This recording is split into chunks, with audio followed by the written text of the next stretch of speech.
qaybin karnaa mashaakilaatka haweenka u imaan karo laba qaybood, qayb nafsiyan ah psychologically ah iyo qayb oo macnaa jismiyan ah jirka laftirkiisaba oo macnaa ay saameysay. marka haddii aan kaaga bilaabo qaybta maskaxiyan ah waxaa aad horta number one usoo galayaba oo mashaakil weyn ah marka haweenka ay caruur ay dhasho. waxay marka ugu horeyso inta arooskii iyo intii ka horeysaba waxay aad u haminaysaa ay ka fekeraysaa ninka ragga ah, laakiin markii ay dhasho waxay moor xooga ay saaraysaa hooyanimo, dareenkii xagga maxaan ku dhahaa taas. marka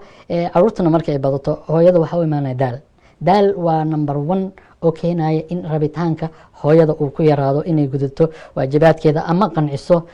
maxaan ku dhahaa ninkeeda ayaa ka mid ah. mar labaad waxaa jiro dadka qurbaha ama adduunkan aa ujeedid wuxuu ku socdaa si xoog leh, mashaakilaadka tirada badan aad ayay u badan yihiin. waxaa imaaday walwal anshi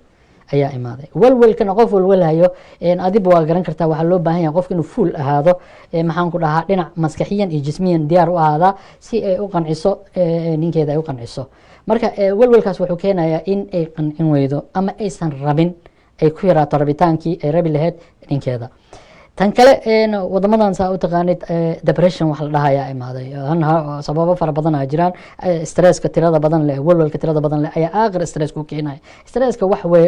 kale ma aha marka dhacaanka maskaxda isticmaalayo oo aad loo isticmaalo oo maskaxdii ay daasho ayuu dadka qaarkood, ma aha dadka dhan kuma wada dhaco, dadka qaarkood ay galaan depression. marka mashaakil ay galaan marka dhacaanadii ay yaraanay. taas waxay ku cadaynaysaa daawooyinka la siinaa ayaa waxay shaqo ku leeyihiin in dhacaanadii ay dib ay u kabaan oo dib ay usoo celiyaan maskaxdii si ay caadi regular ay uga shaqayso.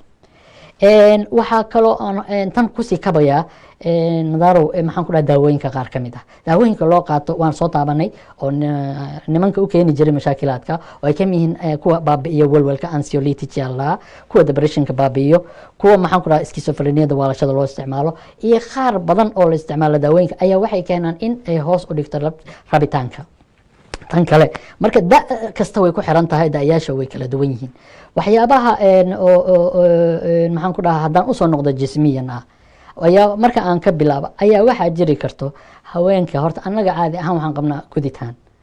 guditaankan ka bilaabaya sababtoo ah wadamadan Yurub horta maba qabaan guditaanka. haddana Ingiriiska qofkii oo haweeney ama gabar gudo waa 14 sano la xiraaya. markooy xataa haddii ciyaalkaaga inta ka wadid aad geysid wadan kale oo aad soo gudid gabadhii aad soo celisid mar walba waa lagu xiraaya haddii la ogaado oo 14 sano sidii qof dila oo kale ay la mid tahay. marka guditaanka wuxuu keenayaa cunuga oo yar cunugta oo yar oo dhibaato loo geysta nafsiyan ah. marka dhibsiyadaas hadhow markay ku weynaato ayagoo ilaalis iyo fircooni iyo original meel dheer uu ka yimid kaas hadhow wuxuu keenayaa in mushaakil oo hadhow mar alle haddii marka ugu horeysa guurka ah dhibaatooyin fara badan inay la kulmaan ninkii naagtaba haweeneyda kaasoo hadhow dadka ay dhexgalayaan ama la xallin karo. mararka qaarkood wuu iska toosaa markii kulli shay waxay noqdaan wax normaali ah. jismiyan markaan usoo noqono haweeneyda gaar ahaan markii ay haddaan kor kasoo bilaabo markii ay gaarto maxaan ku dhahaa 40 iyo xoogaa ay sii dhaafto waxaa imaanaya dhacaana qaar ka mid oo yaraanaya. waxaan kuu sheegay hadda ka hor in raggu testosteron dhacaan la dhahayo, codkeena ragnimadii wixii annaga leenahay ayagana estrogen ma la dhahayo oo codkooda khafiif ka dhigaya, jirkooda ka dhigaya soft. maxaan ku dhahaa murqaha aanay effect ku lahayn, murqahooda waa aragtay say yihiin. kaas ayaa hadduu yaraado dhacaankaas sababtay ahaataba dhacaankaas hadduu yaraado oo estrogen la dhaho ayaga waxay qabaan wax yaroo testosteron ah kaasoo wax weyn u qabanaya. ma fahmino haddii labadaas dhacaan estrogen oo aad yaraado waxaa yaraanaya rabitaankii. estrogen yaraanaya waxaa aad ah marka ay caadada go'do 50 iyo wax la jiro oo kale markay gaarto ama 45 wixii ka dambeeya caadada go'do estrogen wuu yaraanaya, rabitaankii wuu yaraanaya. marka rabitaanka ayaan ka hadlayaa marka uu yaraanaya. qaar ka mid ah marka waxaa ay qabaan wax la dhaho xanuun marka ay u tagayso odaygeeda ayaa sariirta waxay ka qabtaan mashaakil ah xanuunkaas oo marka aan dhihi karno wuxuu ka imaan karaa infection simple xanuun waa keenaya. mararka qaarkood saa u taqaanid Soomaaliya wadamo badan waxaa jira gabar yar in lagu daro 80 jir gabadhii aysan rabin, ama waxaa dhici karta xataa wiil oo ayada aysan rabin oo ficeeda ah wax yar ka weyn in lagu daro aysan gabadhii rabinba. taas waxay effect ku yeelanaysaa maskaxdeeda waxay ka qaadaysaa naxdin isheeg jamaaci ama isu tagiyay ka qaadaysaa markaasaa waxaa yaraanaya caadi ahaan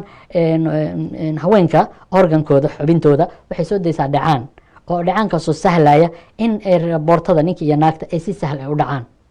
sidii garaacso oo kale waay haddii maskaxdii ama shoog ay ku jirto ama nin 80 jir gabar 15 lagu daray gabadhii naxdin ay ku jirto ma soo baxay dhacaanadaas qaar kamid ah meeshii waxay noqonay daraay macnaha waa aan jegnaane waxa ka imaanaya dhiig xanuuni ka qaadaysa waa taas xanuunada kamid ah haddii infection jir waa taas soo sheegnay menopause markay gasho ama ay caadada joojiso laftirkeeda waxaa jiro dhacaano la siiyo ama daawooyin la siiyo oo looga hortago sababtoo ah way yaraanaya lubrificationkaas ama rabitaanka dhibidii wixii dhan hoos u dhacaya mararka qaarkood haweenka laftirkooda waa in ay raaxaystaan oo ay maxaan ku dhahaa ay imaadaan oo imaanshihii ayaa mashaakil ka jiro ninkii si kasta ha u qanciso laakiin ayadii kuma raaxaysan ama ma aysan imaanayso هذه أهنا واحد جماعة أما واحنا وقال لنا أنا قدر نقولين وهذا وقح شوضه لكن هذا تدور دعاية مشاكل فربضان أو قرصانة أو نفسيا ضد وجاري جري أو مشاكل أي هذا سيب بناله أو سيب ضده لو داوينه أما داوين لو قراية مركا قنعتان كاس قنع وينيسو أيضا لفتر كذا وحو قيب كمد يعني سايكولوجيكال أيو كمد أهان كرا واحد جرا أورجانada hadii oo mashaakil uu ku dhasho qofka ha noqoto kilida ha noqoto ilmagaleenka kaadi haysta kulli waxay ka imaadaan markii cunugu sameysmay hal meel ka imaadaan hadii mashaakil kilida ka jiro ama kaadi haysta ama ilmagaleenka uu ka jiro badanaa mashaakil ay imaado sidii laftii dheereed oo hor istaagaysa maxaan ku dhahaa meeshii lagu jamaaci lahaa haweenka hor istaagaysa taasoo hadhow operation u baahanayso maxaan ku dhahaa waxaa kaloo jiri karo rabitaankii oo yaraado oo nooc kastaba ha ahaato ama daawabo ha noqotay qaadanaysay ama dhacaankeeda jirkeeda oo yaraaday ama ninkii aysan rabin mashaakilaadka rabitaankii oo aad u yaraanaya inhibition wax la dhahayaa jiro inhibition waxa laga wadaa block waa xiranta gabadhii markii la guursado naxdin iyo shoog ayay qaadaysaa waxaa la arkay culture dhaqan ahaan iyo diin ahaan iyo maxaan ku social bulshada ayaa waxa laga yaabaa hadii hooyada ay gabadha uga sheekayso ayadoo yar wax laga naxaya inay tahay in nin loo tago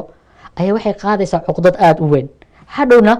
markii hadhow arooskii iyo wixii la gaaro shoogaas naxdintaas waxay u baahan tahay in dhaqaatiir jirto qaabilsan oo hadal kaliya ku daaweynaya maskaxdeeda dejinaya in waxaan adduunka dhan ay ka dhisan tahay wax ilaahay sameeyay ay tahay jamaaca xalaal hadduu yahay nin inaag isguursada hadday yihiin oo aan kale raaxo kaliya loogu talagelin caruur ay ku dhalanayso annaga aan ka tegayno maanta maxaan ku dhahaa adduunka ay nooga harayaan wixii annaga aan sii dhalan in waxyaabo fara badan ayay asaa daaweynaya ee waxaa lahaa psychotherapist kuwa oo qaabilsan ayaa daaweynaya gabadhaas naxdinta iyo shooga lagu riday tan kale waxaa jirto gabdha ama caruur